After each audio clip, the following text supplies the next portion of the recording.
আসসালামু আলাইকুম। আশা করি তোমরা ভালো আছো এবং সুস্থ আছো।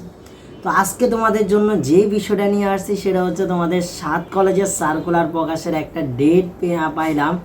ডেট সার্কুলার প্রকাশের ডেট বলতে তোমাদের হচ্ছে আগামীকাল অর্থাৎ 27 তারিখ। সেটা হচ্ছে তোমাদের 7 কলেজের যে এটা নিয়ে প্রকাশ করা হবে যে আসলে 7 কলেজে অ্যাপ্লাই ডেট কবে শুরু হবে, সার্কুলার প্রকাশ হবে কবে। এটা হচ্ছে ডাবির আগে তো একটা সার্কুলার হয়েছে, সেটা ডাবির আন্ডারে, সেটা তো অনেকে অ্যাপ্লাই করেছো। আবার আরেকটা এখন প্রকাশ হবে যেটা হচ্ছে 7 কলেজটা এখন কেন্দ্রীয় বিশ্ববিদ্যালয় পাবলিকের আন্ডারে, তাদের যে একটা প্রশাসন ভবন সেটা ঢাকা কলেজের আন্ডারে। সেটা থেকে এখন হচ্ছে তোমাদের নতুন করে আরেকটা সার্কুলার প্রকাশ হবে, সেটা আগামীকাল জানা যাবে, অর্থাৎ 27 তারিখে জানা যাবে তোমাদের পরীক্ষার ডেট কবে, তোমাদের হচ্ছে অ্যাপ্লাই ডেট সর্বশেষ কবে হয়ে যাবে, তোমাদের সেকেন্ড টাইম থাকবে কিনা, এরপরে কাট মার থাকবে কিনা, মানে নেগেটিভ কাট মার নেগেটিভ মার থাকবে কিনা।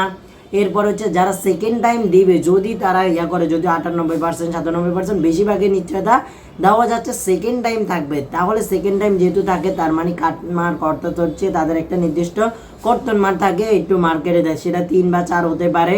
তো এই সব বিষয় নিয়ে কালকে আগামীকাল অর্থাৎ আগামীকালকে জানা যাবে তোমাদের এই সকল বিষয়। এই সকল বিষয় জানার পরে আসলে পরীক্ষাটা হতে পারে কত, হয়তো জুনে তোমাদের অ্যাপ্লাই শুরু হতে পারে, যেহেতু 27 তারিখে সার্কুলার প্রকাশ করে অ্যাপ্লাইয়ের একটা নির্দিষ্ট ওয়েবসাইট অর্থাৎ তাদের সকল কাজ আছে। হয়তো ঈদের পরে হচ্ছে তোমাদের হচ্ছে ঈদের পরের থেকে কয়দিন অল্প কয়দিন সময় দিন বা ঈদের জুনের থেকে প্রথমটা সপ্তাহ থেকে তোমাদের অ্যাপ্লাই ডেট শুরু হয়ে যেতে পারে এবং জুলাইয়ের প্রথম দিক দিয়ে তোমাদের পরীক্ষা হয়ে যেতে পারে।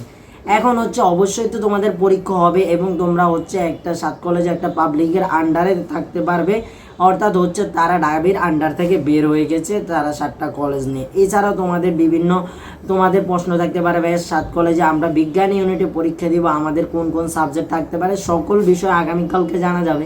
বাট 7 কল তোমরা অন্য অন্য ইউনিভার্সিটিতে বিজ্ঞান ইউনিটে যেভাবে পরীক্ষা দিয়েছ এখানেও সেই রকমই পরীক্ষা হবে, অর্থাৎ হচ্ছে তোমাদের আগের থেকে নাম্বার যেরকম ছিল অর্থাৎ 25 থাকতো প্রতিটা কোর্স সাবজেক্টে, এমসিকিউ 25টা থাকতো, সেরকমই হবে যেটা 7 কলেজে গত ইয়ারেও ছিল, এর আগেও ছিল, এরকমই 7 কলেজে চলে আসছে। বাট আগে 7 কলেজে একটা জিনিস ছিল না, সেটা কি তোমাদের হচ্ছে নেগেটিভ মার্কটা ছিল না। বাট এবার নেগেটিভ মার্কটা 0.25 করে কাটতে পারে, সেটার আলোচনা চলছে, এখনও পুরোপুরি জানা যায় না। আগামীকালকে আশা করছি তোমাদের এই সকল বিষয় জানা যাবে।